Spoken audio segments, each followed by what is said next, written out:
Hare Nama eva kevalam, kalo nasteva nasteva nasteva gatiranyata. Hare Nama eva kevalam, kalo nasteva nasteva nasteva gatiranyata.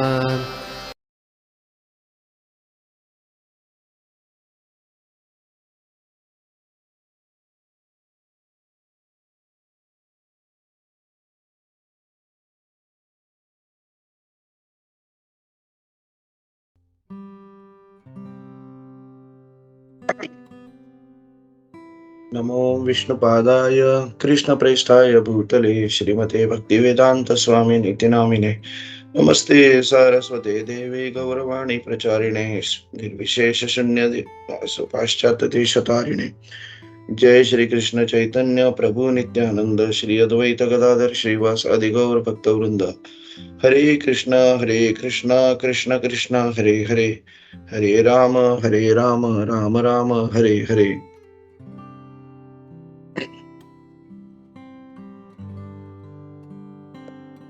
आज हम लोग देख रहे canto दूसरा अध्याय दूसरा और श्लोक संख्या 27। आज भी मैंने शुभ कृष्णा जो वरिष्ठ प्रभु जी है उनसे मैंने थोड़ा सा लिया है उनका मतलब उन्होंने जो श्लोक भेजे उसमें उससे थोड़ा मैंने मार्गदर्शन लिया है। इसमें अगर कुछ त्रुटि होगी तो वो सब गलती मेरी रहेगी और जो भी आपको अच्छा लगेगा वो प्रभु जी की कृपा है समझ के। और मैं अभी श्लोक शुरू करता हूं। ओम नमो भगवते वासुदेवाय, ओम नमो भगवते वासुदेवाय, ओम नमो भगवते वासुदेवाय। नारायणं नमस्कृत्यं नरं चैव नरोत्तमं देवीं सरस्वती व्यासं ततो जयमुदीरयेत्। नष्टप्रायेषु अभद्रेषु नित्यं भागवत सेवया भगवती उत्तम श्लोके भक्तिर्भवति नैष्ठकी। तो श्लोक इस प्रकार है।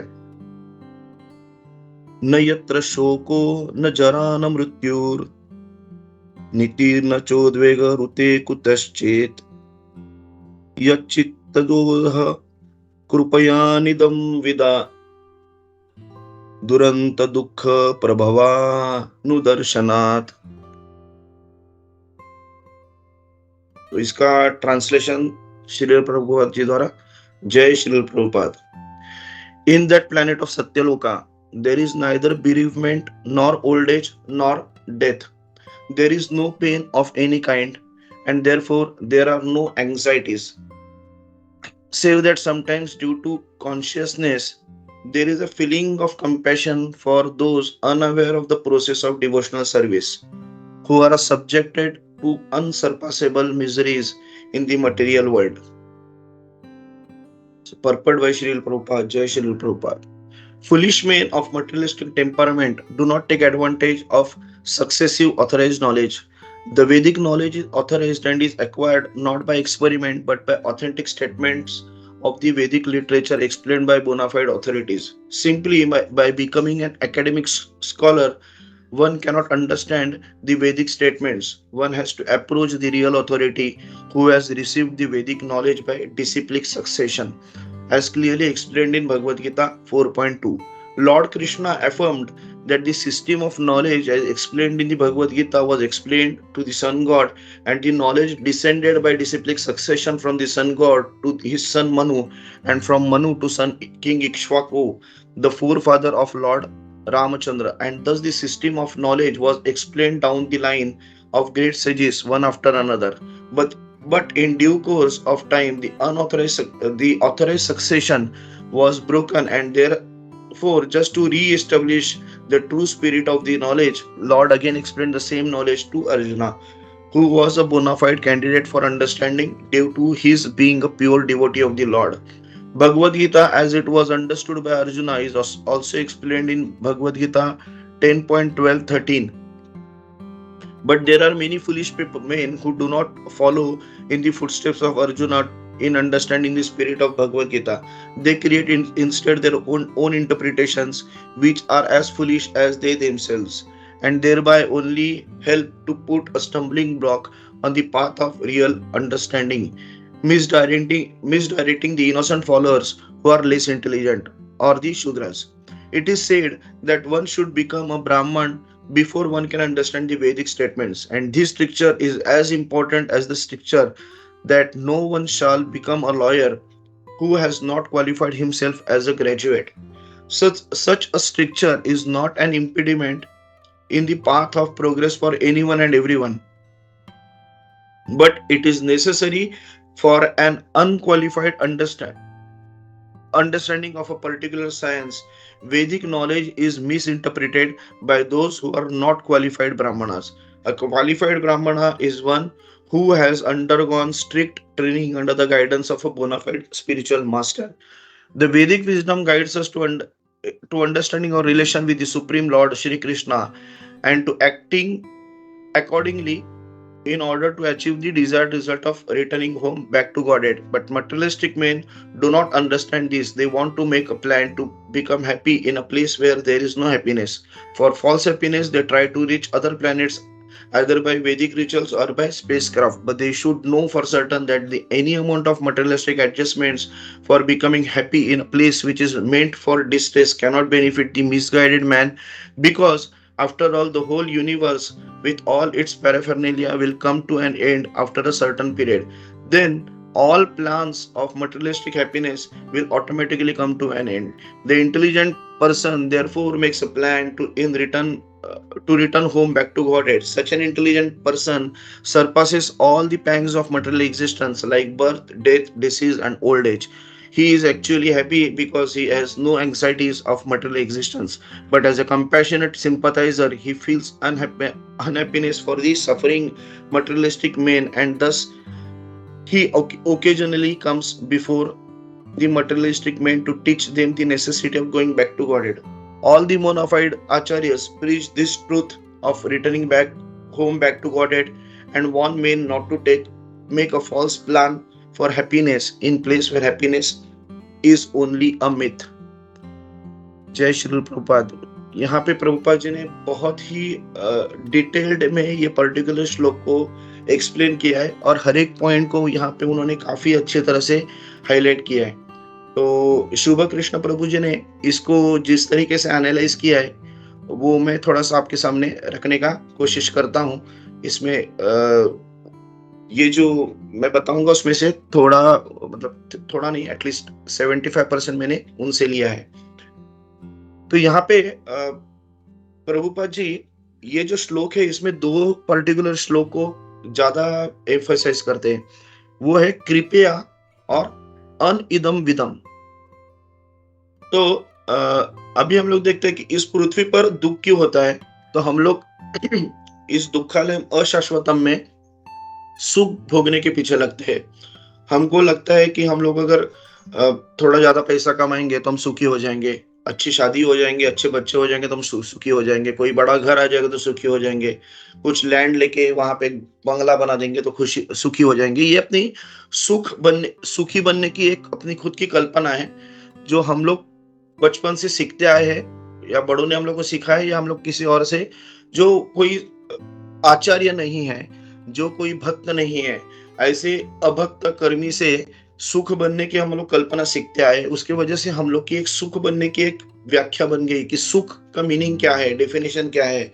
और ये सुख भोगने मतलब सुख भोगने के लिए हम लोग जो जो मेहनत करते हैं उसके वजह से हम लोग को रिएक्शंस मिलते हैं उस कर्म के वजह से, और हम ज्यादा दुखी होते रहते हैं। तो पृथ्वी पे दुख बनने का रीजन ये है। सत्यलोक में लोग दुखी क्यों होते हैं, तो यहाँ पे जैसे प्रभुपाद जी ने बताया कि वहां पे दुख है ही नहीं है, सत्यलोक में दुख है ही नहीं, वहां पे ना बुढ़ापा है ना दर्द है, तो वहां पे दुख होता नहीं है। लेकिन फिर भी वहां पे वो लोग दुखी क्यों होते हैं, तो वो दुखी इसके लिए होते हैं क्योंकि उनको हम जैसे जो भौतिक जीव जो इस पृथ्वी पे जन्म मृत्यु के फेरे में अटक गए हैं, उनकी उनके याद से हम लोग, उनके मतलब याद से हमारे सफरिंग उनको याद आते हैं, और वो हमारे सफरिंग की हुए तो हम लोग भगवान को भूल गए, तो ये सफरिंग उनको याद आती है, उसके लिए उनको दुख होता है। तो उसके लिए फिर वो मतलब प्रभुपाद जी यहाँ पे बता रहे हैं कि काफी आचार्य आते रहते हैं, जैसे प्रभुपाद जी आए थे, जैसे चैतन्य महाप्रभु आए थे, जैसे और इतने बहुत सारे बड़े बड़े आचार्य आके गए थे, जिन्होंने हम लोग को नाम संकीर्तन की बताई है, महिमा बताई है, भगवान के पास जाने के अलग अलग तरीके बताए। अलग मतलब कलयुग में तो एक ही तरीका है नाम संकीर्तन का, तो हम लोग को सिर्फ वो चीज बताने के लिए आचार्य यहाँ पे आते रहते हैं। तो वो सत्यलोक के दुख का रीजन प्रभुपाद जी ने बताया कि उनको दुख होता है क्योंकि उनको हमारी याद आती है। तो अभी प्रभु जी ने सत्यलोक में 3 प्रकार के लोग जाते हैं, उन्होंने कहा है, मतलब ये 3 प्रकार के लोगों के बारे में बात किया है। तो एक प्रकार का लोग है जो पुण्यातिरेक की वजह से ब्रह्मलोक जाते हैं, काफी पुण्य करते हैं। जैसा हम लोग जानते हैं कि कोई व्यक्ति 100 जन्मों तक अगर वर्णाश्रम धर्म का पालन करेगा तो वो ब्रह्मा के लेवल तक पहुंच सकता है, उसको ब्रह्मा का पद भी पा सकता है। तो ऐसे जो अति पुण्य करने वाले लोग हैं, जहाँ पे पुण्यातिरेक का शब्द यूज है, बहुत पुण्य जो किया है वो ब्रह्मलोक जाता है। फिर दूसरे किस्म के लोग हैं जो ब्रह्मा जी की उपासना करके ब्रह्मलोक जाते हैं। तो यहाँ पे हम लोग देखते हैं कि काफी भौतिक लोगों में, भौतिक इसमें दुनिया में लोग हैं जो शिव जी की भक्ति करते हैं, तो वैसे भी ब्रह्मा जी की भक्ति करते हैं। तो जो ब्रह्मा जी की भक्ति करने वाले हैं वो ब्रह्मलोक जाते हैं, और ब्रह्मा जी के साथ वो, ब्रह्मा जी के मृत्यु के पश्चात ब्रह्मा जी के साथ वो परम धाम जाते हैं। तो इसका रीजन भी यही है कि ब्रह्मा जी के पास जाने के बाद उनको ये तो न पता चलता है कि ब्रह्मा परम पुरुषोत्तम नहीं है, क्योंकि ब्रह्मा खुद गोविंदम आदि पुरुषम तम हम भजामी का प्रार्थना करते रहते हैं। तो उनको ये पता चलता है कि ब्रह्मा जी परम पुरुष नहीं है, तो परम पुरुष श्री कृष्ण है। तो वो ब्रह्मा जी को देख के वो भी कृष्ण की भक्ति में लग जाते हैं। तो ये सत्यलोक के जो भी वहां पे भक्त हैं, वो सभी लोग ब्रह्मा के ब्रह्मा को फॉलो करके सभी लोग कृष्ण के भक्ति में लगे रहते हैं, और वो इतनी कृष्ण की भक्ति करते हैं और कृष्ण में इतने तल्लीन होते हैं कि उनको ये दुख सुख मृत्यु जरा व्याधि ये उनको उस चीज का उनसे कुछ उनको लेना देना ही नहीं है। जबकि हम लोग जानते हैं कि सत्यलोक ब्रह्मलोक का भी एंड है। ब्रह्मा जी का जब 100 साल पूरे होते हैं तो ब्रह्मलोक का भी विनाश होता है। लेकिन विनाश की चिंता वो लोग करते हैं जिनको मृत्यु की चिंता है, लेकिन ये मृत्यु की चिंता भी वो लोग करते हैं जो भगवान को जानते नहीं है, जो भक्त है। जैसे हम लोग देखिए प्रभुपाद जी लास्ट मोमेंट तक, अपनी लास्ट श्वास तक वो कृष्ण के नाम भी गाते थे और कृष्ण के प्रति उन लोग अपना प्रवचन भी दे रहे थे। तो प्रभुपाद जी को जन्म मृत्यु का कोई फर्क नहीं पड़ता था कि उन लोग यहाँ पे आए ही थे हम लोग जैसे साधारण जीव को इस बंधन से बाहर निकालने के लिए। तो वैसे ही सत्यलोक के जो लोग हैं उनको वो मृत्यु की चिंता नहीं रहती, क्योंकि उनको मालूम है इस मृत्यु के पश्चात उनको भगवत धाम जाना है। फिर तीसरे प्रति के लोग बताए कि जो लोग भगवान की उपासना करते हैं और ब्रह्मलोक जाते हैं। मतलब ब्रह्म, हम लोग जानते हैं कि कृष्ण की उपासना करके अगर थोड़ी अब उपासना कम हो गई और थोड़े से, तो हम लोग सत्यलोक ब्रह्मलोक जाते हैं। वहां पे बीच में हम लोग ने सुना भी है कि वहां पे जाके हम लोग एंजॉय करके बाद में फिर हम लोग भगवत धाम जा सकते हैं। तो ये 3 प्रकार के लोगों के बारे में प्रभु जी ने बात किया था। अभी सत्यलोक के वापस जहां पे बात होती है, तो सत्यलोक इतना शाश्वत, मतलब पूरी तरह शाश्वत ना होने के बावजूद बाकी जनलोक तपलोक महरलोक वगैरह से भी वो पावरफुल है। और वो हम लोग जानते हैं कि सत्यलोक पे आज तक किसी भी असुर ने विजय नहीं पाया था। स्वर्गलोक तक सब लोगों ने जीता, मतलब काफी लोगों ने स्वर्गलोक इंद्र को हराया है, परास्त किया है, लेकिन सत्यलोक को आज तक किसी असुर ने जीता नहीं है। तो यहाँ पे हम लोग क्लियर कट देखते हैं कि ये ब्रह्मलोक की जो श्रेष्ठता है, ये श्लोक ने इस पर्टिकुलर श्रेष्ठता को अच्छी तरह स्टैम्प किया है, प्रतिपादन किया है। तो वहां पे दुख क्यों नहीं है? क्योंकि वो सब भगवान के भक्ति में रहते हैं। तो जैसे हम लोग देखते हैं कि यहाँ पे हम लोग दुखी क्यों है, हम लोग सुख के पीछे लगे रहते हैं, हमारी सुख की गलत व्याख्या है, और इस सुख के पीछे भोगते हुए हम लोग जाने के लिए हम लोग भगवान को पूरी तरह भूल रहे हैं, उसके लिए यहाँ पे दुखी है। और सत्यलोक में लोग कृष्ण के भक्ति में लगे रहते, उसके लिए वो दुखी नहीं रहते। यहाँ पे हम लोग दो शब्दों को थोड़ा सा देख लेंगे। मतलब उसको उन्होंने प्रभु जी ने, शुभ कृष्ण प्रभु जी ने थोड़ा उसको चेंज, मतलब ये बताया कि अरति कर का जो अर्थ है अरति, तो अरति का मतलब है दुख, और दूसरा है उद्वेग। तो उद्वेग का अर्थ है भय। तो उन्होंने बताया था कि एग्जाम्पल दिया था कि हम लोग दुख यहाँ पे क्यों है, क्योंकि हम लोग सुख के पीछे लगे हैं। जब तक हम लोग सुख के पीछे लगे नहीं तब तक हम लोग दुखी नहीं होते, लेकिन जब आदमी जैसे ही हम लोग सुख के पीछे लग जाते तो हम लोग दुखी होना चालू हो जाते। तो उसके लिए यहाँ पे हम लोग दुखी है। और भय तो मतलब हम लोग जानते ही, हम लोग आज हर चीज से भय, मतलब प्रभुपाद जी तो हर बार कहते हैं कि जन्म मृत्यु जरा व्याधि के साथ हम लोग 5 चीजों में प्राणियों की तरह हम लोग, यह है कि हम लोग eating, sleeping, waiting and defending, ये चीज में हम लोग को तो भय हर बार रहता है। डिफेंडिंग डिफेंडिंग के पीछे हम लोग, भय के पीछे, भय तो हम लोग को कंटिन्यूस रहता है। मृत्यु का भय हो, जॉब जाने का भय हो, पैसा खोने का भय हो, घर टूटने का भय हो, झगड़ा होने का भय हो, हम लोग को हर चीज में भय रहता है।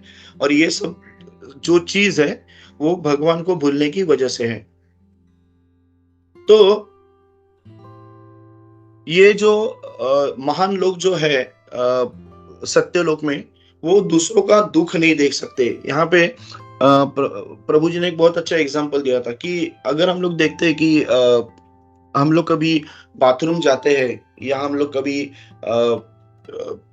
मतलब गंदे अपना मल मूत्र ये साफ करने के लिए जाते हैं, अगर वहां पे हम लोग को कोई कीड़ा दिखता है तो हम लोग फ्लश करते हैं, राइट। तो ये फ्लश करना, प्रभु जी ने ये पर्टिकुलर चीज को बहुत मतलब अच्छी तरह से एक्सप्लेन किया है कि फ्लश करके उनका होता क्या है। तो लोग बोलते हैं हु केयर्स, तो हु केयर्स पे प्रभु जी ने बहुत अच्छी तरह से ये किया कि सच्ची में हु केयर्स है क्या, कि वो एक प्राणी था जिसमें परमात्मा था, और वो अभी कौन से गंदे नाली में था, वो जब वो दिखा था तो हम लोग को वो जी रहा था, हम लोग अब उसको फ्लश करके अपने आंखों के सामने से निकाल दे रहे हैं, क्योंकि वो गंदा दिख रहा था, उसके लिए हम लोग ने फ्लश कर दिया। अभी उसका हुआ क्या, तो हु केयर्स बोलना कितना आसान है, करने बोलने के लिए कितना आसान है, लेकिन जब उसको एक वैष्णव के नजर से देखेंगे तो कितना दुख होता है। तो प्रभु जी ने और एग्जांपल दिया था कि हमारे घर पे जैसे रात को कोई कीड़े आ जाते हैं, और फिर हम लोग सुबह उठते हैं तो कीड़े मरे पड़े रहते हैं, हम लोग उनको कचरे में डाल के फेंक देते हैं। तो ये सच्ची में ये जो कोई वैष्णव रहेगा तो वो इस चीज से उसको बहुत दुख होता है कि वैष्णव वैष्णव का नेचर क्या है, पर दुख दुखी। तो वो दूसरे के दुखों से, फिर वो इंसान हो या कोई जानवर भी हो, तो उनके दुख से वैष्णव को दुख होता है। तो ये जो सत्यलोक के लोग हैं, उनको ये दुख अच्छा नहीं लगता है कि who cares, flushing out the insects, वैसे ही फ्लशिंग आउट द पीपल। वो भी 84 लाख योनि में वापिस भटकते रह जाएंगे, वापिस इंसान का जन्म लेंगे, वापिस भटकते रहेंगे, वापिस 84 लाख योनि में चले जाएंगे। ये जो फ्लशिंग आउट जो है, ये फ्लशिंग आउट से सत्यलोक के लोगों को दुख होता है, और उसके लिए उनको मतलब ये चीज का मतलब उनको वैष्णव होने का एक वो एक बहुत बड़ा गुण, और वो हम लोग जो देखते हैं नेचर, वो उनके पास दिखा देता है। तो अभी हम लोग थोड़ा तात्पर्य के भी जो प्रभुपाद जी ने तात्पर्य दिया है, हम लोग थोड़ा उसको एक तरीके से उसको थोड़ा एनालाइज करने का ट्राई करेंगे। तो भौतिकतावादी स्वभाव के मूर्ख व्यक्ति परंपरागत प्रामाणिक ज्ञान को कोई लाभ उठाते नहीं है। तो वैदिक ज्ञान प्रामाणिक है, और इसकी प्राप्ति प्रयोग द्वारा नहीं, अपितु प्रामाणिक व्यक्तियों, अधिकारियों द्वारा बताए गए ग्रंथों के प्रामाणिक कथनों द्वारा होती है। यहाँ पे अगर हम लोग देखेंगे तो बहुत सिंपल चीज है। जैसे कल अपने उद्धव पृष्ठ प्रभु जी ने बताया, री इन्वेंटिंग द व्हील। हम लोग री इन्वेंटिंग द व्हील के पीछे लगे रहते हैं कि व्हील पहले से बन चुका है, हम लोग उसको सिर्फ यूज करना है, बड़ा छोटा करके अपनी गाड़ी को लगाना है, लेकिन वो नहीं हम लोग करते। हम लोग व्हील पहले से वापिस से बनाना चालू करते हैं। आज हम लोग देख रहे हैं कि इतने सब यान, मतलब सैटेलाइट्स जा रहे हैं, मार्स पे जा रहे हैं, इस पे जा रहे हैं, अपने मून पे जा रहे हैं, नए नए कंपनीज, दुनिया अपनी इंडिया भी उसके पीछे लगी है, बहुत पैसा खर्चा करके। उसका फायदा उन लोग क्या करेंगे, तो फिर मार्स को एनालाइज करेंगे, उससे धरती को क्या फायदा हुआ देखेंगे, धरती का तापमान देखेंगे, धरती में बारिश कब गिरेगी, ये सब देखेंगे। जो चीज हमारे पास पूर्वजों ने बहुत पहले से लिखी हुई है, वो चीज वो जानने का ट्राई करेंगे। तो ये जो है री इन्वेंटिंग द व्हील, मतलब हम लोग ने देख बनाया है, हमारे स्क्रिप्चर सब कुछ बता रहे हैं, लेकिन वो उसको मानेंगे नहीं, अपने तरीके से ढूंढने का ट्राई करेंगे। लेकिन अपना तरीका उनका मतलब कि आज हजारों साल हो गए, लेकिन आज वो मार्स पे पहुंच रहे। इतने सारे दुनिया भर के प्लैनेट्स आज भी है, अभी भी मार्स पूरी तरह पहुंचे नहीं है, सिर्फ मून पे पहुंचे। मार्स पे अभी तक कंप्लीटली गए नहीं, अभी भी जुपिटर, सैटर्न, प्लूटो बीटो बहुत है। वो इतना और 10-15 हजार साल के बाद शायद वो किसी और प्लेनेट पे जाएंगे, उसके और 10-15 हजार साल बाद और प्लेनेट। ऐसे करते करते ये जब पूरा बोलते ना ब्रह्मांड के एंड पे या फिर जो बीच वाला जो प्रलय है, तब तक इन लोग कुछ करते रहेंगे, उसके हाथ में कुछ आएगा नहीं। लेकिन अगर वही ये स्क्रिप्चर्स को फॉलो करेंगे तो उनको तुरंत पता चलेगा कि अपने को क्या करना है। तो यहाँ पे प्रभुपाद जी वापिस एक चीज बता रहे कि प्रामाणिक जो गुरु है, प्रामाणिक परंपरा से आया हुआ कोई प्रामाणिक गुरु है, उससे हम लोग को शिक्षा प्राप्त करनी है। तो प्रभु जी ने 2 एग्जाम्पल दिए थे। वो बोल रहे थे कि कोई बच्चा आके अपने बाप को पूछता है कि ये क्या है, तो बाप उठा के उसको दिखाते हैं ये माउस है करके, तो बेटा मान लेता है कि माउस है। वो उसके ऊपर झगड़ा नहीं करता है, क्यों ये माउस है, आप प्रूव करके दिखाओ, ऐसा कुछ नहीं करता है। जैसे पिताजी ने बताया तो वो मान लेता है। फिर कोई बंदा के उसको पूछेगा कि ये बेटा ये तुम बताओ, तो बेटा तुरंत बोलता है माउस है, क्योंकि उसने पाप से सुना रहता है। लेकिन वही बेटा जब बड़ा हो जाता है तो फिर वो माउस की व्याख्या, माउस को और ये करना चालू करता है, नया वर्ड ढूंढता है, फिर बोलता है माउस नहीं है, ये वर्ड है। तो यहाँ पे कहने का तात्पर्य ये है कि आदमी को एक तरीके से बिलीफ होना चाहिए, जो परंपरा से आए हुए चीज है, प्रामाणिक गुरु से कथनों पे पूरी तरह विश्वास होना चाहिए, श्रद्धा होनी चाहिए, और वो जो चीज कहता है उसको अच्छी तरह से ध्यान देना चाहिए, और वो भी प्रामाणिक, खुद का मन का नहीं डालना है इसके ऊपर। तो ओके, तो हम लोग आगे और पढ़ते हैं कि मात्र पंडित हो जाने से कोई वैदिक कथनों को नहीं समझ सकता। उसे उस वास्तविक विद्वान के पास जाना होगा जिसने शिष्य परंपरा से वैदिक ज्ञान प्राप्त किया हो। जैसा कि भगवत गीता 4.2 में स्पष्ट किया गया है कि भगवान कृष्ण जोर देते हुए कहते हैं कि भगवत गीता में जिस ज्ञान पद्धति की व्याख्या की गई है वह सूर्यदेव को बताई गई थी, और वही ज्ञान शिष्य परंपरा द्वारा सूर्यदेव से उसके पुत्र मनु को प्राप्त हुआ, और मनु से राजा इक्ष्वाकु, भगवान रामचंद्र के जो पितामह थे। तो यहाँ पे 4.2 हम लोग ने देखते हैं कि कृष्ण ने बोला भी है ना कि परंपरा से आए हुए हैं जो गुरु है, उससे हम लोग को प्रणिपातेन परिप्रश्नेन सेवया, उनकी सेवा, उस एक प्रणिपात करके उसको एक बोलते ना एक नम्रता पूर्वक क्वेश्चन करके हम लोग को वो ज्ञान लेना है। तो वो ज्ञान प्राप्त करना है, लेकिन किससे? वही जो गुरु है उससे। और वहां पे फिर वो 4.2 में कृष्ण जो अर्जुन को बताते हैं वो भी है, एवं परंपरा प्राप्तम इमं राजर्षयो विदुः स काले नेह महता योगे नष्ट परंतप। तो उसका मीनिंग यहाँ पे है कि इस प्रकार यह परम विज्ञान गुरु परंपरा द्वारा प्राप्त किया गया, और राजर्षियों ने इस विधि से इसे समझा, किंतु कालक्रम से वह परंपरा छिन्न हो गई, अतः यह ज्ञान यथारूप में लुप्त हो गया लगता है। तो यहाँ पे इस पर्टिकुलर जो श्लोक जो है 4.2 में, यहाँ पे भी क्लियरली हाईलाइट किया कि गुरु परंपरा द्वारा प्राप्त किया गया था, और जो राज लोग थे, मतलब राजर्षि, मतलब जो राजा परंपरा के लोग थे, वो राजर्षियों से वो ये ज्ञान को सीखते थे। तो उनसे भी वो पूरी तरह पूरी श्रद्धा से उसको ये करते थे, सुनते थे, और उस विधि को समझ लेते थे।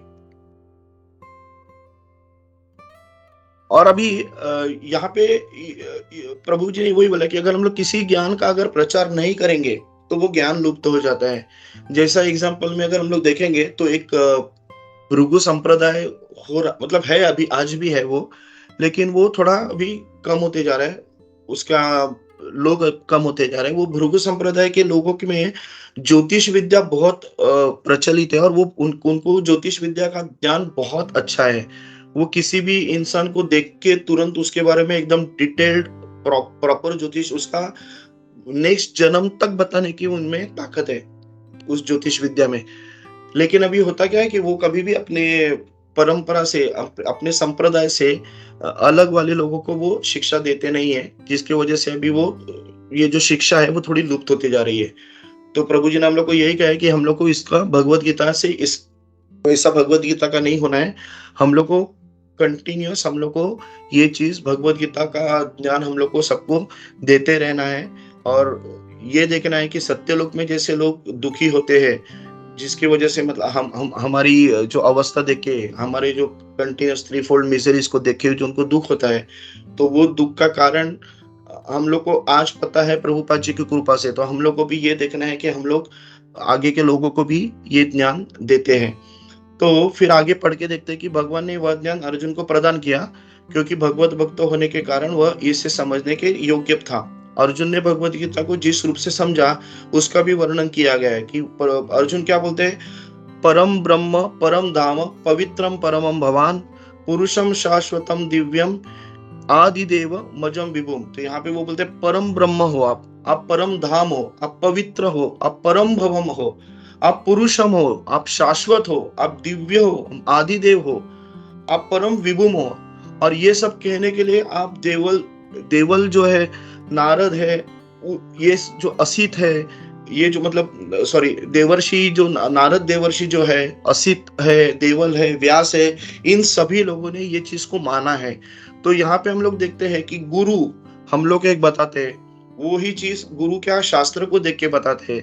और गुरु, साधु और शास्त्र, ये तीनों चीज जब किसी चीज के बारे में कहते हैं तो वो 100% ट्रूथफुल होनी ट्रूथ है और हम लोग को वो प्रॉपरली ध्यान लेना भी तो मान लेना चाहिए। जैसे अर्जुन ने देखा, अर्जुन को पता चला 10वें अध्याय तक कि कृष्ण क्या है, तो उन्होंने तुरंत मान लिया कि आप वो बोले पर ब्रह्म हो, आप परम धाम हो, आप पवित्र हो, आप आदिदेव हो, आप पुरुष हो, ये मान लिया। और फिर अर्जुन कहता है कि ये मैंने माना है, वैसे ही ये नारद, व्यास, देवल, असित जैसे महान ऋषियों ने भी माना है और ये अभी आप खुद अपने मुंह से भी कह रहे हैं।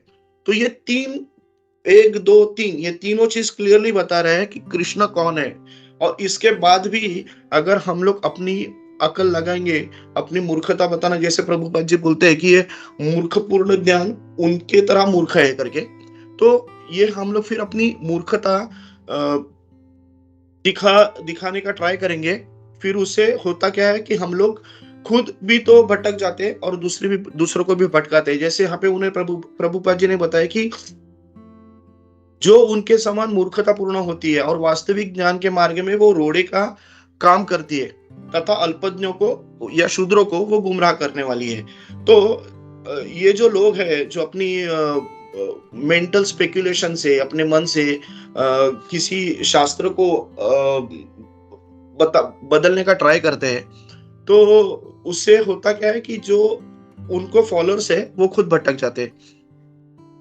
तो प्रभु जी ने एक एग्जांपल दिया था कि सर्वधर्मान परित्यज करके उनके एक पहचान वाला, मतलब इस्कॉन संबंधित नहीं थे, लेकिन एक बंदे के वो सुन रहे थे, तो बोलते हैं सर्वधर्मान परित्यज, ये श्लोक के बारे में वो जो बता रहे थे। तो उसने बोला कि माम एकम शरणम ब्रज जब आ गया तो उसने बोला सुनो, रुको रुको रुको, यहाँ पे कृष्ण क्या बोल रहा है, मेरी शरण मत आओ, तो मेरे अंदर जो अजन्मा परम ब्रह्म है उसके शरण में जाओ। तो यहाँ पे प्रभु जी ने बोला कि ये कहाँ से लेके आया ये बंदा, ये जो बता रहा है, जब कृष्ण क्लियरली कह रहा है कि माम एकम शरणम व्रज, तो ये खुद बंदा अपनी अकल लगा के बोल रहा है कि मेरे शरण में मत आओ, मेरे अंदर का अजन्मा जो परम ब्रह्म है उसके शरण में जाओ। तो ये उसने जो अपना दिमाग लगा के अलग तरीके से कुछ बताते हैं, ऐसे लोगों से सावधानी बरतनी चाहिए। और मेरा खुद का एक्सपीरियंस जो मैंने भी 2 चीज देखा था कि एक ब्रह्मा कुमारी का, मैं जस्ट एक थोड़ा टाइम पास में बोलता हूँ के लिए मैंने सुन रहा था। तो ये ब्रह्मा कुमारी जो थी वो मराठी में कुछ बता रही थी और उसने भी ऐसे कोई श्लोक, भगवद गीता श्लोक लिया और वो श्लोक का एक्चुअल मीनिंग ले लिया। फिर बाद में बोलती है कि हमारे गुरु कहते हैं, उसने मराठी में जो बताया मैं हिंदी में ट्रांसलेट करके बोलती हूँ, हमारे गुरु कहते हैं कि जो श्लोक का मीनिंग है उसको वैसे के वैसे कभी मत उठाओ। उस श्लोक को अपने एंगल से समझो, अपने तरीके से उसको बराबर एनालाइज करो और उसके बाद उस श्लोक को समझो। तो वो श्लोक का मेरे गुरु ने क्या मीनिंग निकाला करके वो ऐसा बताया, अपने गुरु का मीनिंग बताते हो। गुरु ने जो एक्चुअल श्लोक का जो एक्चुअल मीनिंग है उसको पूरा डाइल्यूट करके खुद का मीनिंग डाल के रखा था गुरु ने। तो ये गुरु ने ये मीनिंग दिया है, तो सब लोगों ने ताली बजाई, अरे वाह वाह वाह वाह करके। अभी बाद में वो लड़की वो औरत बोलती है कि अभी देखो, अभी गुरु ने ये मीनिंग दिया है तो मैं भी उसको वैसे के वैसे ही नहीं उठाऊंगी, मैं वो अपने एंगल से उसको एनालाइज करके मैं ये तीसरा उसका ये दे दूंगी। तो ये जो इसने और एक अर्थ डाल दिया, ये अर्थ और जो कृष्ण के जो श्लोक का जो एक्चुअल था उसमें अर्थ में कोई भी सिमिलरिटी नहीं था। और ये श्लोक जब उसने बताया तो सब लोगों ने वापस ताली बजाई।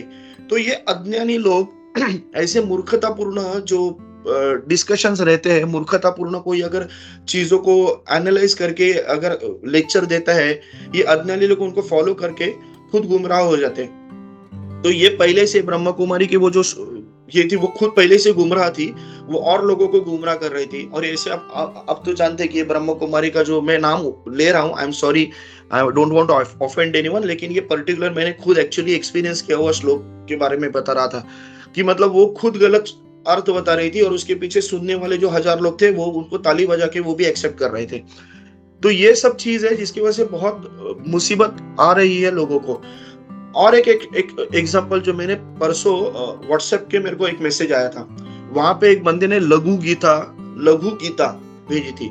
उसमें उसने हर इसे अध्याय से एक श्लोक उठा के उसने लघु गीता 18 श्लोक की लघु गीता भेजी थी।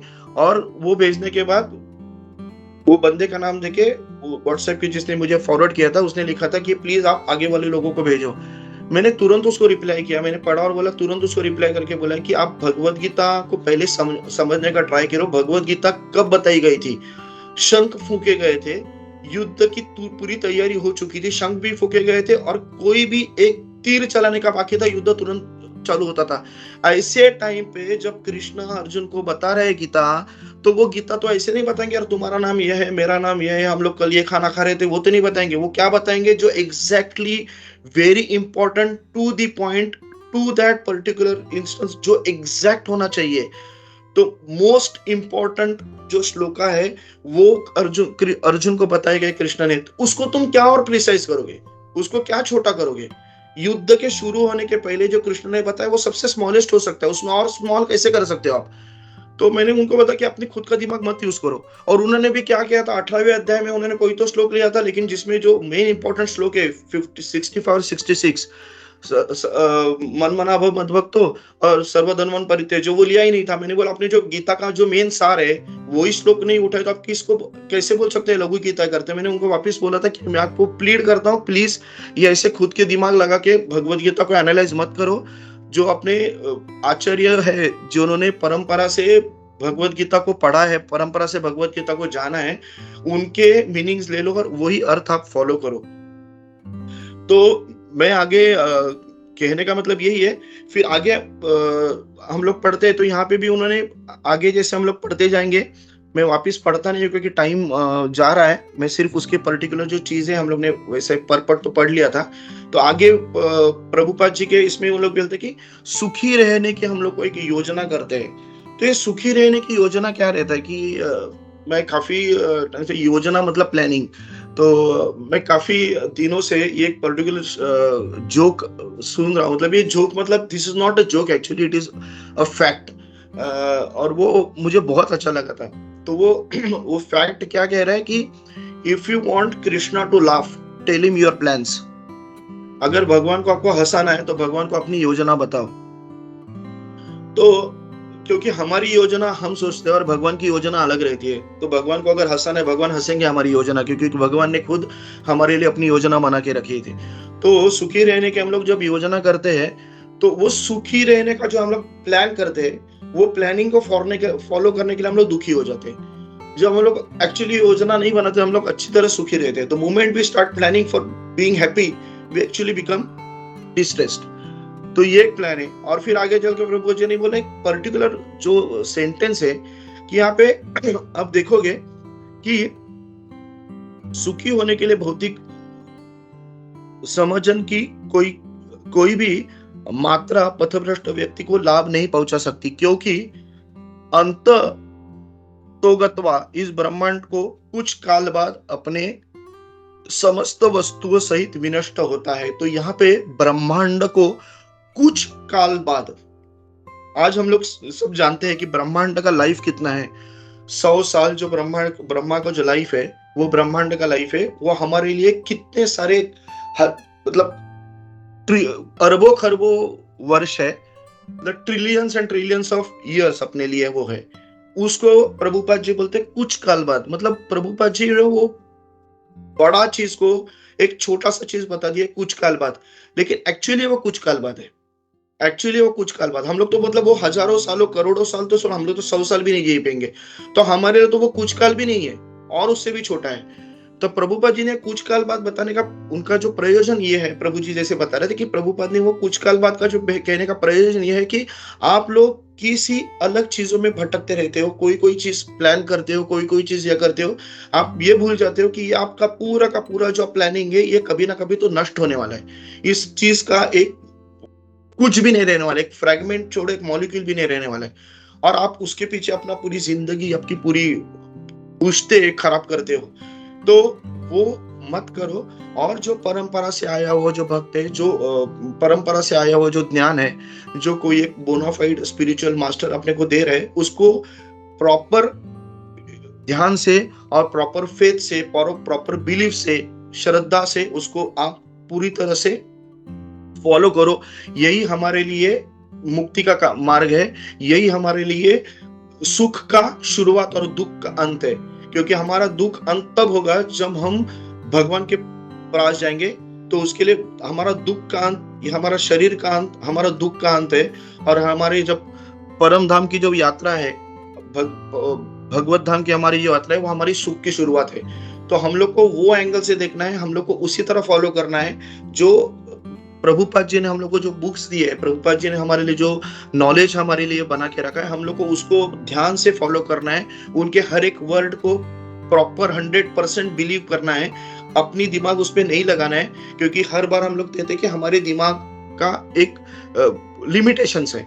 आज हम लोग देखते हैं कि विबज्योर, अल्ट्रावायलेट, इंफ्रारेड हम लोग आंखों से नहीं दिखता, तो हम लोग आंखों को पूरा परिपूर्ण नहीं कह सकते। वैसे हमारे कान है, below 20 hertz, about 20 kilo hertz हम लोग नहीं सुन सकते, हमारे कान का लिमिटेशन है।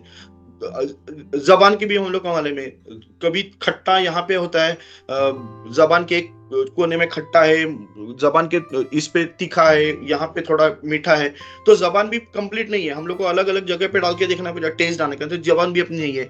टच भी हम लोग जानते हैं कि हम लोग को अगर कोई मोटा चमड़ी वाला आदमी रहेगा, उसको ठंड कम लगती है, हम लोग को किसी पतले चमड़ी वाले को ठंड ज्यादा लगती है। तो हमारी वैसा स्किन भी हमारे परिपूर्ण नहीं है। वैसे हमारे नाक को ये भी नहीं, हमारे नाक भी परिपूर्ण नहीं, हम लोग को सर्दी होती है तो हम लोग सांस भी नहीं ले पाते, तो सूंघना तो अलग दूर की बात है। तो हमारे जो पूरे इंद्रिय है वो परिपूर्ण नहीं है। तो हम लोग अपने इंद्रियों से कैसे दिमाग से, हमारे मन से हम लोग कैसे सोच सकते हैं, और हम लोग कैसे प्रभुपाद जी ने दिए हुए चीज को अपना खुद का दिमाग लगा के एनालाइज कर सकते हैं। तो हम लोग को वो चीज को पूरी तरह एक श्रद्धा से, पूरी तरह से एबीसीडी को फॉलो करना है। प्रभुपाद जी ने हम लोग को बोला 16 चैंटिंग करना है, और भगवान को कंटिन्यूअस प्रेयर करना है कि भगवान आप मुझे शक्ति दो कि इसमें भक्ति के मार्ग से कभी भी ढलू नहीं, और मेरी जो श्रद्धा है प्रभुपाद जी के प्रति वो कभी कम ना हो। तो हम लोग को ये चीज को 100% फॉलो करके अपनी जो प्रगति के प्रति हम लोग जो आगे बढ़ने का ट्राई कर रहे हैं, उसको प्रोसीड करना है। और फाइनली मैं वही मतलब जो एक श्लोक जो 15वें अध्याय में लोग बोलते हैं, ममैवांशो जीवलोके जीवभूता सनातना।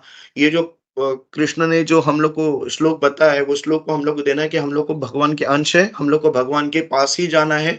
और भगवान के पास जाने के लिए हम लोग को सिर्फ एक ही रास्ता है, और वो रास्ता जो है वो प्रभुपाद जी ने हम लोग को बताया है, नाम संकीर्तन और प्रभुपाद जी की किताब, और भगवत गीता का लोगों को प्रचार करते समय खुद की खुद के जो कॉन्शियसनेस को भी और पवित्र करते रहना है। तो इतना कह के मैं अपनी वाणी को विराम देता हूँ। मुझसे अगर कुछ गलती हो कर गई तो प्लीज़ मुझे माफ़ कर दीजिए। हरे कृष्णा।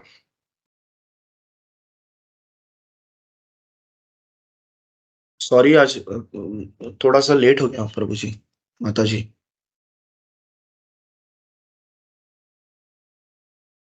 हरे कृष्णा प्रभु। तो बहुत अच्छा प्रेजेंटेशन था, बहुत अच्छा, बहुत सारे पॉइंट्स जो थे, सारे के सारे पॉइंट्स अच्छे थे, वेरी नाइस। तो हम लोग यही देख सकते हैं कि सत्यलोक का कितना अच्छा वर्णन है, और क्यों वहाँ के लोग क्यों दुखी होते हैं, मतलब उनको वहाँ पे कुछ है नहीं दुख, लेकिन वो दुख इसके लिए होते हैं कि वो तो इस जगत के इस के लोग के जो लोग हैं, भक्ति जब नहीं कर पाते, भगवान से विमुख हो जाते हैं, तो वो देख के उनको दुख होता है। दैट्स द ओनली दुख दे है।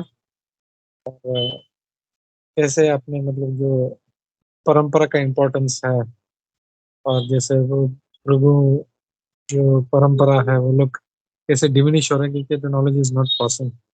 तो एक अच्छा पॉइंट था प्रभु जी। हरे कृष्णा।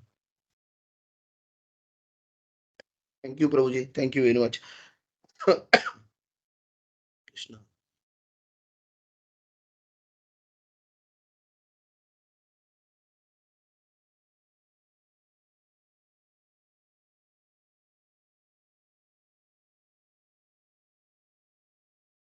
हरे कृष्णा संवित सनातन नित्य प्रभु दंडवत प्रणाम। थैंक यू प्रभु, बहुत ही अच्छा आपका क्लास था प्रभु।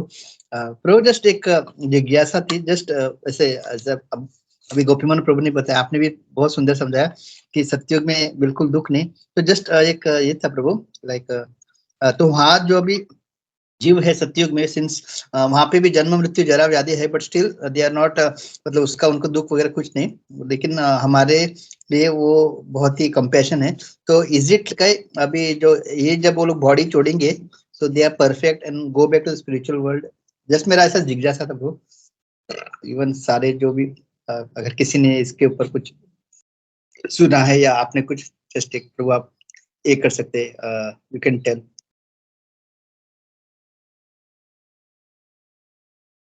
प्रभु जी एक्चुअली आपका सवाल नहीं समझा प्रभु जी, सॉरी प्रभु जी।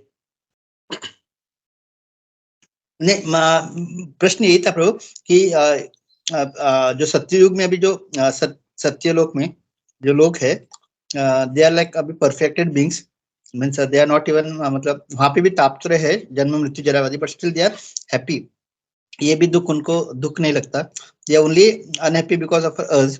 तो ऐसा पूछना था कि आधे सो परफेक्ट की इसके बाद में they will go back to spiritual world, अभी जो सत्यलोक में लोग है, जस्ट एक जिज्ञासा।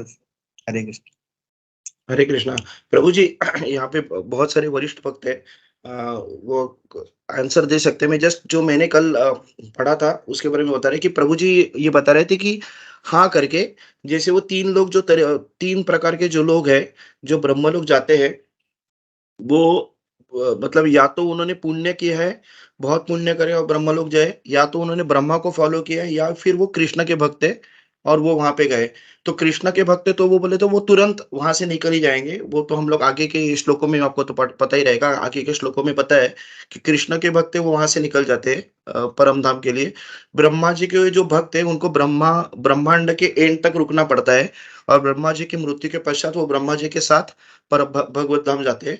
और जो पहले वाले जो है जिन्होंने बहुत सारा पुण्य किया है, वो ब्रह्मा जी को फॉलो करके नहीं आए, वो पुण्य की वजह से है। लेकिन वो जब वहां पे जाते हैं तो वहां पे वो जो ब्रह्मा जी को देखते हैं कि जो ब्रह्मा खुद गोविंदम आदि पुरुषम तमम भजामि कर रहे हैं, तो फिर उनको भी वो पता चलता है कि हम लोग को भी गोविंद की पूजा करनी है, गोविंद की। तो फिर वो गोविंद की पूजा करके वो भी ब्रह्मा जी के साथ वो भी परम धाम पहुंच जाते हैं। ये मैंने कल प्रभु जी से सुना था। यहाँ पे इतने वरिष्ठ भक्त है गोपी मनु प्रभु जी, आप कुछ ऐड करना चाहते हैं? हरे कृष्णा। या थैंक यू प्रभु, thank you. Yes, Hare Krishna, thank you so much प्रभु। हरे कृष्णा। बहुत अच्छा प्रश्न था प्रभु का।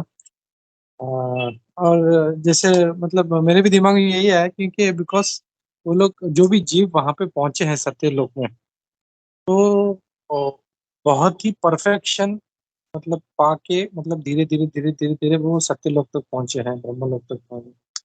तो श्योर वो उस पोजीशन में है कि उसको क्रॉस कर सकते हैं। जैसे हम लोग एक मटेरियल एग्जांपल भी लें कि जैसे कोई बच्चा है वो नर्सरी नर्सरी से प्राइमरी प्राइमरी से सेकेंडरी सेकेंडरी से ग्रेजुएशन ग्रेजुएशन से मास्टर्स पीएचडी जब करते करते जब आगे जा रहा है तो इज अंडरस्टूड कि काफी मतलब जो है इंटेलिजेंट है और वो आगे का भी परीक्षा भी पास करेगा।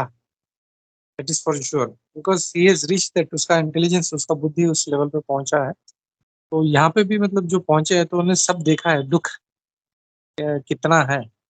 तो चांसेस आर वेरी लेस कि वो फिर से मतलब जो है नीचे गिरेगा। मतलब एक आध ऐसा कोई केस होता है जो बिकॉज ऑफ देयर क्या बोलते हैं ना, जो इंद्रियों के पुल की वजह से वापस गिर जाता है। इट्स वेरी रेयर, लेकिन नॉर्मली दे आर क्वालिफाइड। मतलब अपना अच्छा भक्ति में ही उनका ही मन रहता है बस, वहां पे और कुछ कुछ भी नहीं होता, सिर्फ भगवान का भक्ति होता है। Sure they are going to go ahead. Hare Krishna.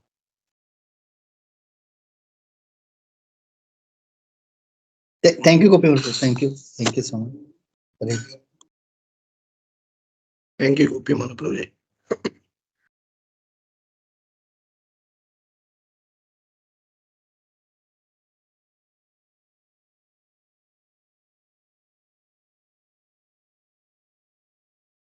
हाँ जय माता जी। हरे कृष्ण। सनातन था प्रभु जी, बहुत ही अच्छा आपने आज का लेक्चर था, बहुत अच्छी सारे पॉइंट्स बताए प्रभु। प्रभु मेरा एक प्रश्न था और एक पॉइंट थी। इसमें जो अभी ये सत्यलोक की आपने बताया था स्टार्टिंग में कि सत्यलोक में भी भगवान की भक्ति करते हैं और मतलब सब जितने भी वहां पे उनको सिर्फ इतना ही दुख होता है कि जो जो मतलब पृथ्वी पे जो है अभी वो कर नहीं रहे और उनको विशेषता पता चल गई है भगवान की भक्ति करने की। तो मेरा प्रश्न ये था प्रभु कि अगर वो भी भगवान की भक्ति कर ही रहे हैं सत्यलोक में ब्रह्मलोक में, तो हम सब हमेशा सीखते हैं ना कि जैसे जो भक्त है उसका यही मतलब गोल होना चाहिए कि वो भगवान तक पहुंचे, मतलब भगवान के धाम जाए। तो अगर यहाँ पे भी भक्ति हो ही रही है सत्यलोक में भी और वो गोलोक में भी वही करेंगे, तो फिर कोई मतलब अगर कर्मी की दृष्टि से अगर पूछे भौतिकवादी, वो उनको ये कंफ्यूजन हो सकता है अगर वो ये लेक्चर कभी सुनेंगे, क्योंकि वो उन्होंने इतना नहीं सुना होगा जितना हमने। वो नए आए हैं तो उनको ये प्रश्न हो सकता है कि फिर वहां पे और इधर जाने में क्या डिफरेंस होगा जब अगर भक्ति दोनों ही जगह हो रही है तो।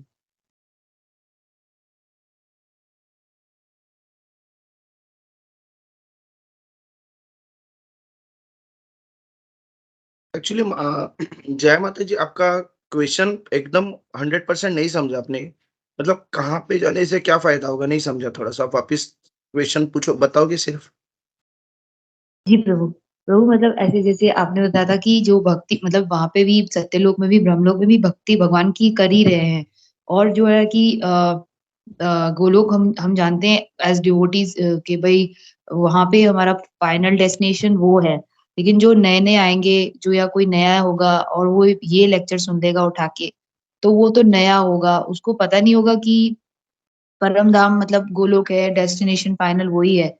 तो उसको ये नहीं लगेगा, वो कंफ्यूज नहीं होगा कि ये मतलब ब्रह्मलोक या सत्यलोक फाइनल डेस्टिनेशन होना चाहिए या गोलोक वृंदावन होना चाहिए। लेकिन क्योंकि वो तो सोचेगा भक्ति तो दोनों ही जगह हो रही है भगवान की, दोनों जगह पे अगर हम भक्ति कर सक रहे हैं, दोनों जगह पे भगवान की भक्ति, वहां पे भी गोलोक में भी भगवान की भक्ति करते हैं और ब्रह्मलोक में सत्यलोक में भी कर ही रहे हैं।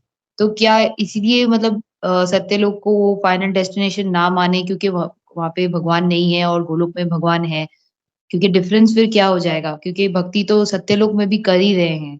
तो ये प्रश्न था प्रभु कि फिर क्या मतलब वो उस दृष्टि से कर्मी या भौतिकवादी की दृष्टि से क्या समझे हम? थैंक यू जय माता जी। Thank you for this question. मैं ट्राई करता हूँ आंसर देने के लिए। एक्चुअली देखेंगे तो हम लोग आज दूसरे कैंटो में आ गए हैं। दूसरे कैंटो के दूसरे अध्याय पे हम लोग बात कर रहे हैं। अगर हम लोग पहले कैंटो से अगर देख रहे हैं, तो पहले कैंटो से कभी सत्यलोक के बारे में बताया नहीं गया है। वैसे अगर हम लोग भगवत गीता पढ़ते हैं, तो भगवत गीता जो हमारी शुरुआत की रहती है, भागवतम तो बाद में आता है, पहले हम लोग को भगवत गीता पढ़नी है। अगर हम लोग भगवत गीता पढ़ते हैं, तो भगवत गीता में कहीं पे भी सत्यलोक का वर्णन नहीं किया गया है। वहाँ पे परम धाम गोलोक वृंदावन का कृष्ण ने बताया कि तद्धाम परमम मेरे पास आने वाला वापस कभी जाता नहीं है करके। तो कोई व्यक्ति अगर बीच में से कोई चीज़ों को पढ़ेगा और खुद अपना अगर एक क्या बोलते हैं, एक ओपिनियन बना देगा, तो माताजी हम लोग उसको कुछ नहीं कर सकते। प्रभुपाद जी ने क्लियरली बताया कि आजकल काफ़ी लोग 10वें स्कंद पे तुरंत जाते हैं और कृष्ण की लीला जानने का ट्राई करते हैं और फिर एक अपना ओपिनियन बना देते हैं। तो उसके लिए तो माताजी हम लोग कुछ नहीं कर सकते। He has to follow a particular process, he has to follow, क्योंकि आज कितने सारे लोग इस पृथ्वी पे हैं जिन्होंने भगवत गीता सुना नहीं है, जिनको मालूम नहीं, वो स्वर्ग को फाइनल समझते हैं। आज भी किसी की मृत्यु के बाद वो आगे लिखते हैं स्वर्गवासी ये इंसान, तो उनको स्वर्ग ही फाइनल डेस्टिनेशन लगता है। तो ऐसे लोगों को हम लोग सिर्फ बता सकते हैं कि स्वर्ग फाइनल नहीं है, स्वर्ग के ऊपर और बहुत सारे हैं और फाइनल डेस्टिनेशन गोलोक वृंदावन है करके। लेकिन अगर कोई अपना ओपिनियन बना सकता है माताजी, हम लोग उसको कुछ नहीं कर सकते। उसको हम लोग मैक्सिमम ये बता सकते हैं, हम लोग को पता चलेगा कि ये कि उसका जो नॉलेज है, वो गलत नॉलेज है, हम लोग उसको सुधारना चाहिए, वो हम लोग मैक्सिमम कर सकते हैं। तो लेकिन अगर वो बीच में से कुछ पढ़ेगा और अपना ओपिनियन बना देगा, तो उसके लिए माताजी मतलब मेरे मेरे हिसाब से तो हम लोग कुछ नहीं कर सकते। अ, प्रभु जी यहाँ पे गोपी मनु प्रभु जी, उद्धव कृष्ण प्रभु जी वगैरह सब है। आप कुछ ऐड करना चाहते हैं तो ऐड कीजिए। हरे कृष्ण। हाँ, गोपी मनु हरे प्रभु जी। हरे कृष्णा। जया का सॉरी, बहुत हाँ, ही सॉरी सुंदर। उद्धव कृष्ण प्रभु जी, सॉरी। हरे कृष्णा। जया माता जी का बहुत सुंदर प्रश्न था। एक या दो जो पर्पट्स हैं, आज का जो मतलब जो श्लोक आपने लिया, उससे एक या दो पर्पट अगर पहले पढ़ेंगे, तो उसके अंदर श्रील प्रभुपाद ने बहुत क्लियरली लिखा हुआ है इस प्रश्न का उत्तर। उसमें लिखा है उन्होंने कि जिस तरह अगर जो मटेरियलिस्टिक लोग होते हैं, जो भौतिकवादी हैं, वो प्रभुपाद ने बहुत सुंदर एग्जाम्पल दिया। कहते हैं कि भाई जो भौतिकवादी हैं या जो मटेरियलिस्टिक लोग हैं, अगर वो किसी जगह का मतलब वो सुनते हैं, मतलब for example if you are in हम अगर इंडिया के अंदर हैं और हमने स्विट्जरलैंड के बारे में सुना है, तो हम क्या उसके बाद में हमारे मन में इच्छा होती है वो स्विट्जरलैंड जाके देखने की और उसका अनुभव लेने की। तो ठीक उसी तरह बहुत से ऐसे ट्रांसेंडेंटलिस्ट हैं, श्रील प्रभुपाद वहाँ पर क्लियरली लिखते हैं, बहुत से ऐसे ट्रांसेंडेंटलिस्ट हैं जिनको जो सुनने के बाद में उनकी वो इच्छा होती है कि उस जगह का जाकर अनुभव करें कि स्वर्ग है, स्वर्ग के आगे क्या है। तो उन्होंने जब ये भागवतम और भगवद गीता मतलब जो है इन ग्रंथों के माध्यम से जो सुना है कि ऐसे लोग हैं, तो उनका इच्छा होती है वहाँ जाने के लिए। इसकी वजह से वो वहाँ पर जाते हैं। मगर वहाँ जाने के बाद में उनको पता चलता है ये भी तो मतलब यहाँ से वापस नीचे ही जाना है। इस वजह से फिर वो जो है they go ahead further for the Goloka Vrindavan. तो कहने का मतलब ये है कि अगर हमको यहाँ बैठे-बैठे श्रील प्रभुपाद ने जैसे हमको बताया, हमको लिफ्ट दे दी है, तो why do we have to go to Swargaloka and the Satyaloka and all this loka? Why don't we go directly to Goloka? And that we can do it from here. हम यहीं से इसी जो है भूमंडल से हम लोग जो है भक्ति कर कर हम लोग जा सकते हैं। तो we should be blessed, in fact we are blessed कि हमको ये ज्ञान मिला है भक्तों के माध्यम से कि यहाँ बैठे-बैठे गोलोक का ध्यान रखो, गोलोक के अंदर जाना है हमको और उसका हम प्रयास करें। न कि हमको यहाँ से भी स्विट्ज़रलैंड जाना है, स्विट्ज़रलैंड के अंदर भी वही दुःख है, वो जो birth, old age, death and disease वो भी उधर भी है। तो कहने का मतलब क्या है कि यहीं पर बैठ के इसका अनुभव लो और यहीं से प्रार्थना करो कि सीधा हम गोलोक की प्रार्थना करें, ना कि कोई दूसरे लोगों के लिए। तो वो फिर प्रश्न आता है कि जो लोग ये प्रश्न उठाते हैं, तो उनको हमको ज्ञान देना है। फिर हमको क्या करना है कि हर ग्राम में, हर नगर में जाके उनको ये ज्ञान देना है कि भाई जो भगवान श्री कृष्ण ही परम पुरुष हैं, उसकी आराधना करो, उसकी पूजा करो, उसकी जो है सेवा करो ताकि आप गोलोक में जा सको। हरे कृष्णा। थैंक यू प्रभु जी, thank you very much. Thank you.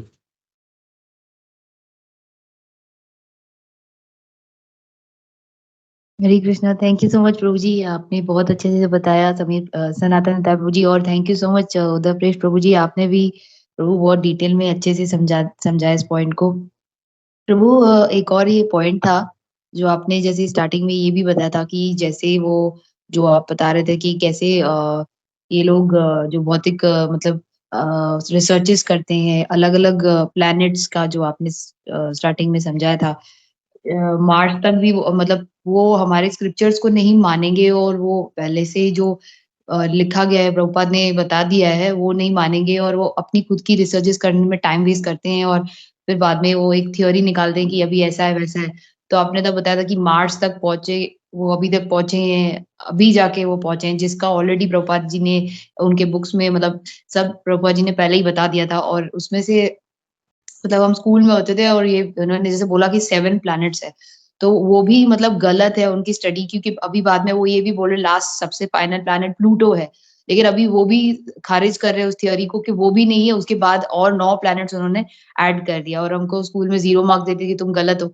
जबकि प्रभुपाद से जब किसी ने पूछा था कि आर्मस्ट्रांग गए हुए हैं, ये भी बच्चों को पढ़ाया सब कुछ मतलब गलत और फालतू का ज्ञान भी पढ़ाते हैं। लेकिन प्रभुपाद ने उसको खारिज किया कि वो गया ही नहीं है। मतलब आर्मस्ट्रांग हो ही नहीं सकता, लेकिन इतना तक हो गया कि प्रभुपाद जी को उनके एक डिसाइपल ने छोड़ दिया। मतलब तो हम देख सकते हैं कि कितना कितना अज्ञानता में है और जैसे आपने बताया कि वो अपनी-अपनी थ्योरी निकालते हैं लोग तो क्यों नहीं उसको मानना चाहिए जो लोगों ने बनाया है और अपना मतलब प्रभुपाद ने जो इसीलिए मैंने एक लेक्चर सुना प्रभुपाद जी ने उसमें कहा था कि जो मैं गीता दे रहा हूँ, जो भी मैं बता रहा हूँ, it is as it is हमने दिया है। उसमें कोई हमने डिस्टॉर्शन नहीं किया है। एज़ इट इज़ दिया और क्यों हमको ये फॉलो करना चाहिए एज़ इट इज़ और अपनी दिमाग नहीं लगाना चाहिए, जैसे आप ब्रह्म कुमारी का आपने एग्ज़ाम्पल दिया। बिकॉज़ हमारा प्रभुपाद जी की बुक्स में हमेशा आता है कि क्योंकि हमारे इम्परफेक्ट सेंसेस हैं, इसीलिए। तो मतलब ये भी एक पॉइंट मुझे ऐड करना जो आपने बताया था शुरू शुरू में कि कैसे वो भी अभी जाके मार्स में पहुँचे। आपने बहुत ह्यूमरसली उसको समझाया। बहुत अच्छा लगा प्रभु कि अभी भी मार्स में जाके पहुँच रहे हो क्योंकि उन्होंने मानी नहीं ये सब थ्योरीज़ पहले जो बुक्स में दी। तो आपने बहुत ही अच्छे से समझाया प्रभु, ये जस्ट हाइलाइट करना था। थैंक यू सो मच प्रभु। हरे कृष्ण। थैंक यू माता जी, थैंक यू। थैंक यू, आपने वो चीजों की भी हाईलाइट की थी। Thank you. हरे कृष्णा।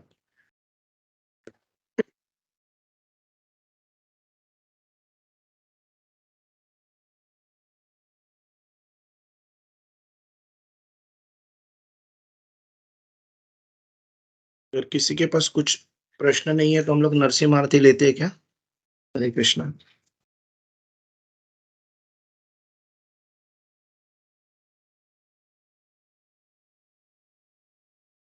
हरे कृष्ण प्रभु जी, आपका क्लास बहुत अच्छा था। बहुत अच्छे से आपने एक्सप्लेन किया कि अलग अलग वो मैंने भी प्रभु जी कई बार पहले कहीं और पे सुना था, तो अलग अलग वो जैसे ब्रह्म ज्ञान में पर्सनलिस्ट में भी ना गीता का श्लोक का अलग ही कुछ मतलब करके बताते हैं कि ये ऐसे अर्थ होना चाहिए। और फिर ये फील होता था कि सब लोग अपने अपने वे से ना उसको अलग मीनिंग अपने स्वार्थ के लिए सहज भाव में लेके कि जैसा उनके लिए सही लगता है उसमें गीता के श्लोक को अपने हिसाब से उसका अर्थ बना के अपने आप को राइट प्रूव करते हैं। तो मतलब यहाँ पे ऐसे लगता है हमारी शिला प्रभुपाद ने हमारी आंखें खोल दी कि I am telling my self कि वो मतलब कितना गलत या मिसगाइड हो रहा था और यहाँ पे हमको भगवान की महिमा और एक एक चीज में प्रभुपाद बहुत अच्छे से एक्सप्लेन करते हैं और वी आर सो फॉर्चुनेट कि हम यहाँ कनेक्ट हुए हैं। थैंक यू वेरी मच प्रभु जी for your wonderful class. Thank you Vidya माता जी।